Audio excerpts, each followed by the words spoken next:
नमस्कार दोस्तों, स्वागत है आपके अपने YouTube चैनल RPS क्लासेस में। आज हम आपको मैथ में अनुपात और समानुपात के विषय में बताने जा रहे हैं। इसके कुछ क्वेश्चंस हल करके आपको बताए जाएंगे और बहुत ही शॉर्ट ट्रिक के साथ आपको बताए जाएंगे। देखिए, अनुपात क्या होता है। जैसे कि हम लिखें 3:5, तो इसका एक अर्थ और होता है, यहाँ अनुपात है उसको हम बटे के रूप में भी लिख देते हैं। ये आपको हमेशा याद रखना है। कहीं भी अनुपात मिले तो उसको हम बटे के रूप में लिख देते हैं। तो दोस्तों देखते हैं, पहला क्वेश्चन आपके सामने है 3:7, 4:8, 2:5 में कौन सा बड़ा है। हमें इस अनुपात में ये देखना है कि इसमें कौन सा बड़ा है। उसके लिए अभी मैंने पहले बताया कि इनको हम बटे में लिखेंगे। बहुत ही आसान ट्रिक के साथ बताऊंगा। सबसे पहले इन्हें बटे में लिखेंगे 2/5।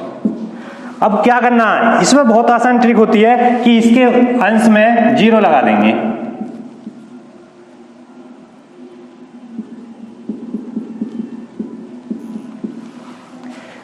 तो देखो, अंश में जब हम 0 लगाएंगे तो ये 30 हो जाएगा बटे 7, ये हो जाएगा आपका 40/8 और ये हो जाएगा 20/5। केवल इतना करना है कि हमें 0 लगानी है और कुछ नहीं करना। और उसके बाद हमें क्या करना, इसमें भाग दे देंगे। तो भाग देने के लिए देखते हैं कि 7 चौक 28, लगभग 4 पॉइंट कुछ आएगा। 8 पंजे 40 और ये 5 चौक 20। अब देखना, हमें केवल ये जो हमारे कटने के बाद, ये जो हमने काटी हैं और कटने के बाद जो संख्याएं आती है उनमें हमें बस ये देखना है कि कौन संख्या हमारी बड़ी है। तो हमें दिख रहा है दोस्तों कि हमारा 40/8 जो है उसका आंसर 5 आया है। तो इसलिए हमारी संख्या, बड़ी संख्या जो है वो 40/8 हुई।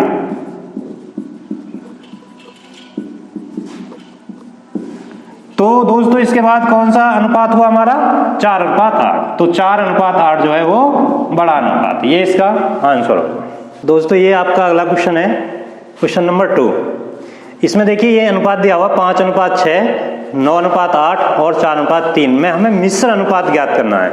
तो मिश्र अनुपात के लिए देखिए, हम अगर इसको अपने तरीके से करें, साधारण से करें तो ये बहुत बड़ा बैठेगा कि हम मिश्र अनुपात निकालने के लिए। लेकिन इसकी भी हम शॉर्ट ट्रिक आपको बताने जा रहे हैं। शॉर्ट ट्रिक में क्या करना है कि बहुत ही आसान तरीका हो जाता है। जैसे हमें केवल ये 5/6, इसको पहले बटे में लिखना है और इनमें मल्टीप्लाई लगा देनी है, गुणा का चिन्ह लगा देंगे। और उसके बाद हमें क्या करना, जो ये संख्याएं कट जाए उन्हें काट दीजिए और जो नहीं कटती हैं उन्हें ऐसे रहने दीजिए। देखिए काटते हैं, जैसे 2 से काट लो, 2 तिया 6, 2 चौक 8, 2 दूनी 4। ठीक है। अगर और कोई कटती है, 3 से ये कट जाएगी, 3 एकम 3, 3 तिया 9। 2 से ये और कट जाएगा, 2 चौक 8। अब जो भी हमारे पास बचे उनकी मल्टीप्लाई करनी है हमें। तो मल्टीप्लाई करने के बाद में देखिए ऊपर 5 और 3 बचा हुआ है, तो 5 तिया 15 हो जाएगा और नीचे आएगा 3 चौक 12। तो यही हमारा मिश्र अनुपात होगा। तो देखिए दोस्तों कितना आसान सा ट्रिक रही कि हमें केवल इनकी मल्टीप्लाई करनी है। मल्टीप्लाई करने के बाद में उसको काटना है और काटने के बाद में जो भी संख्याएं आती है वही हमारा मिश्र अनुपात होगा। तो दोस्तों चलते हैं सवाल नंबर 3 की ओर। देखिए ये इस तरह का जो सवाल है आपको हर एग्जाम में मिलता है, बहुत ही मोस्ट इंपोर्टेंट सवाल है। देखिए सवाल कह रहा है कि A/B बराबर 3:5 और B/C बराबर 4:2 है, तो A/B/C का मान ज्ञात करना हमें। तो देखिए ये निकालना कैसे, यदि हम लॉन्ग टाइप से निकालें तो बहुत लंबा प्रोसेसर बैठता है, लेकिन इसकी भी एक शॉर्ट ट्रिक है, बहुत ही आसान तरीके से इसको हम हल कर सकते हैं।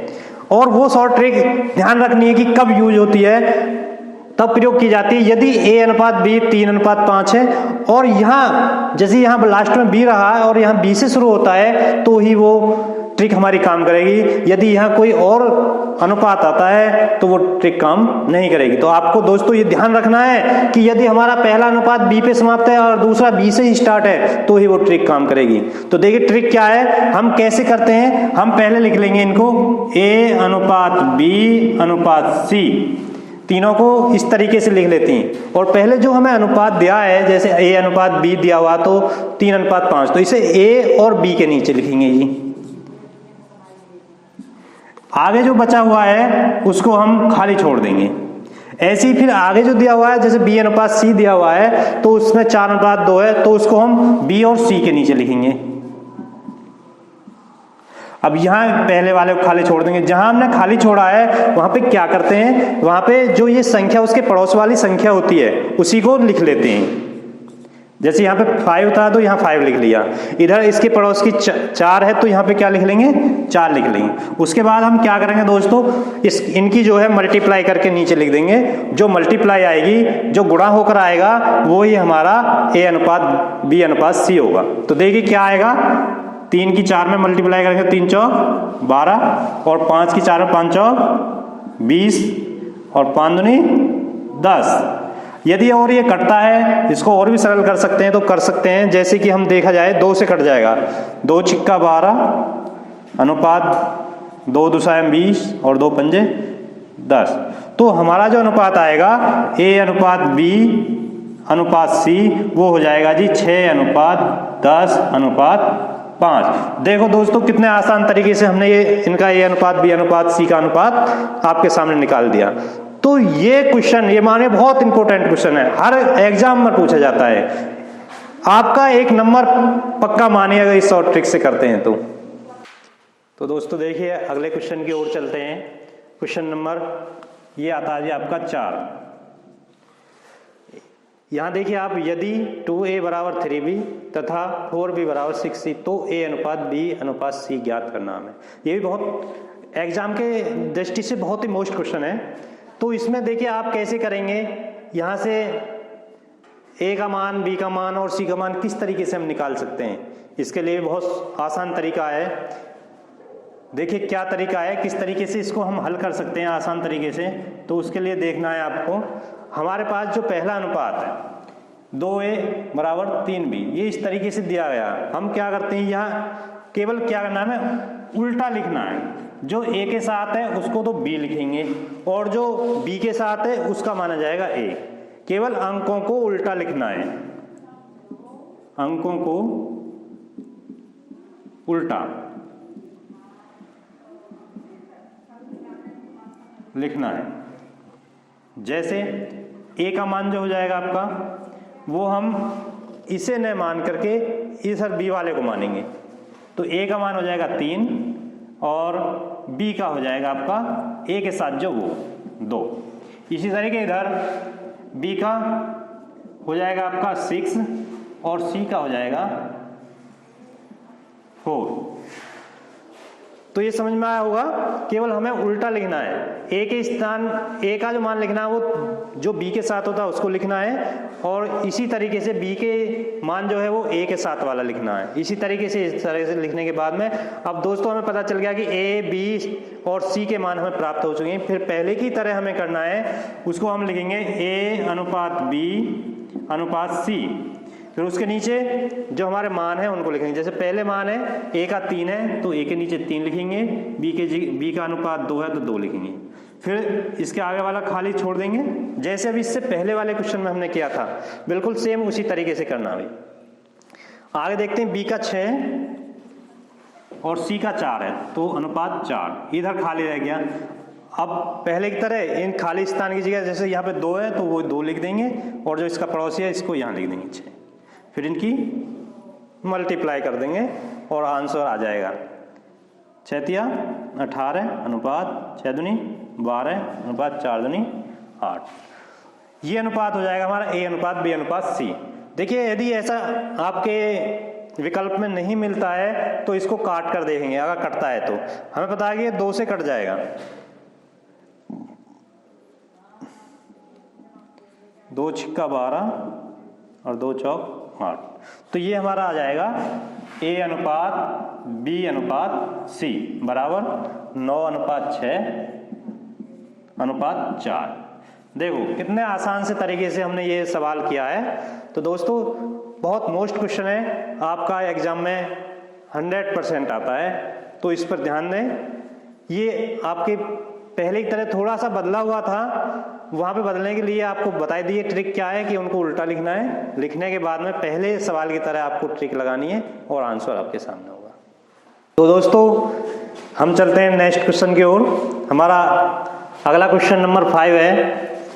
A अनुपात B बराबर दे रखा 1:3, B अनुपात C बराबर 3:4 और C अनुपात D बराबर 5:6 हो तो हमें A अनुपात B अनुपात C अनुपात D ज्ञात करना है।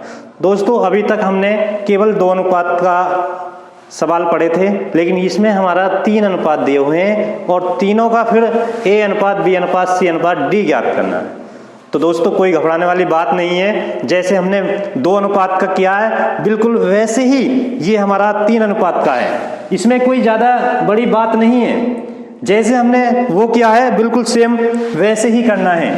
देखिए कैसे करना है। हमें यहाँ लिखना है A अनुपात B अनुपात C अनुपात D। ऐसे लिखने के बाद में फिर वही तरीका है जो पहले किया हमने। पहले A अनुपात B के नीचे लिखेंगे 1:3, बाकी आप खाली छोड़ देंगे, हम जो भी है वो खाली छोड़ेंगे। फिर अगला दिया हुआ है B अनुपात C, तो उसको B और C के नीचे लिखना है जी 3:4, बाकी को खाली छोड़ देना है। ऐसे ही आगे C अनुपात D दिया हुआ आपका, तो उसको C और D के नीचे लिखेंगे। C के नीचे आ जाएगा आपका 5:6, जो है उसको खाली छोड़ देंगे। अब जो हमारा खाली बचा हुआ है उसमें पहले की तरह जो उसके पड़ोस का होता है उन्हीं को भर देंगे देख करके। जैसे 3 है तो यहाँ भी 3 आ जाएगा और यहाँ भी 3 आ जाएगा।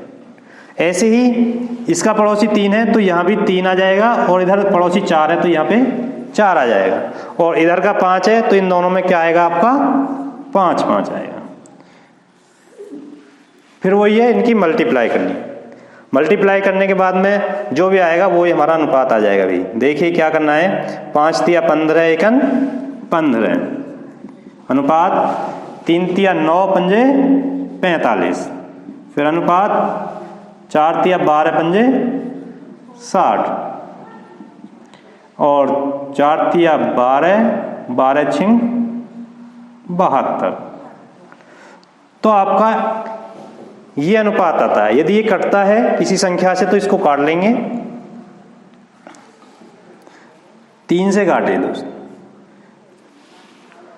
3 से 5 बार कटेगा जी ये, और ये कट जाएगा 3 एकन 3 3 पंजे 15, ये कट जाएगा 3 दूनी 6 और 0 का 0, और ये कट जाएगा 3 दूनी 6 1 बचा 12 हो गया, 3 चौक 12। तो ये हमारा अनुपात जो आ जाएगा वो आ जाएगा A अनुपात B अनुपात C अनुपात D बराबर जो आएगा वो आ जाएगा 5:15 अनुपात 20 और अनुपात 24। तो दोस्तों देखो कोई भी ज़्यादा बड़ा इनमें अंतर नहीं है पहले वाले इनमें, केवल आपको थोड़ा सा समझना है और आपका सवाल कंप्लीट हो जाएगा। बहुत आसान तरीके से आपके सामने आंसर आ गया। देखिए दोस्तों अगले सवाल की ओर। हमारा नेक्स्ट सवाल है क्वेश्चन नंबर 6। A/3 बराबर B/4 बराबर C/7 है तब A अनुपात B अनुपात C ज्ञात करना है। देखिए ये हमको लगता है कि कितना कठिन सवाल है, लेकिन जब हम इसको ट्रिक से करते हैं तो बहुत ही आसान सवाल हो जाता है और आप इनका आंसर सेकंडों में दे सकते हैं। कैसे देंगे देखिए। हमें इसमें करना क्या है, A और B और C का मान हमें ज्ञात करना है। तो उसको ज्ञात करने के लिए हमें क्या करना है, जो इनके बटे में संख्या होती है वो A का मान है। कितना आसान है। जैसे A बराबर 3 हो जाएगा, क्योंकि A के बटे में 3 है तो ये A का मान होता है, ये आपको ध्यान रखना है। और B का मान हो जाएगा B बराबर 4 और C के बटे 7 है तो C का मान हो जाएगा 7। देखिए कितना आसान तरीका है, ये आपको ध्यान रखना है। यदि इस टाइप का सवाल आपको कहीं मिलता है तो उसमें उसके बटे वाली जो संख्या होती है वो उसी का मान होता है। जैसे a बटे 3 है तो a का मान 3, b बटे 4 है तो b का मान 4 और c बटे 7 है तो c का मान 7 हो जाता है। अब दोस्तों अनुपात निकालना है तो ये सीधा सीधा अनुपात हो जाएगा a अनुपात b अनुपात c बराबर 3:4:7। तो ये हमारा आंसर आ गया a अनुपात b अनुपात c 3:4:7। देखो कितना आसान सवाल है, मिनटों में सेकंडों में कर दिया, मिनटों की बात नहीं सेकंडों में सवालों का आंसर आपके सामने है। तो प्यारे दोस्तों आपने देखा मैंने 6 सवाल बताए और 6 सवाल आपके अलग टाइप के बताए हैं और सभी टाइप आपने ढंग से पढ़े होंगे। और आप यदि एग्जाम में कोई सा भी सवाल आता है तो आप उसको सेकंडों में उसका आंसर दे देंगे और इनमें से कोई ना कोई सवाल एक ना एक टाइप का सवाल आपको जरूर एग्जाम में मिलेगा, इससे बाहर कहीं नहीं जाएगा दोस्तों। तो इसलिए आप इन पर विशेष कर ध्यान दें और जो मैंने ट्रिक बताई है वो ट्रिक बहुत ही आसान है और सरल है। धन्यवाद।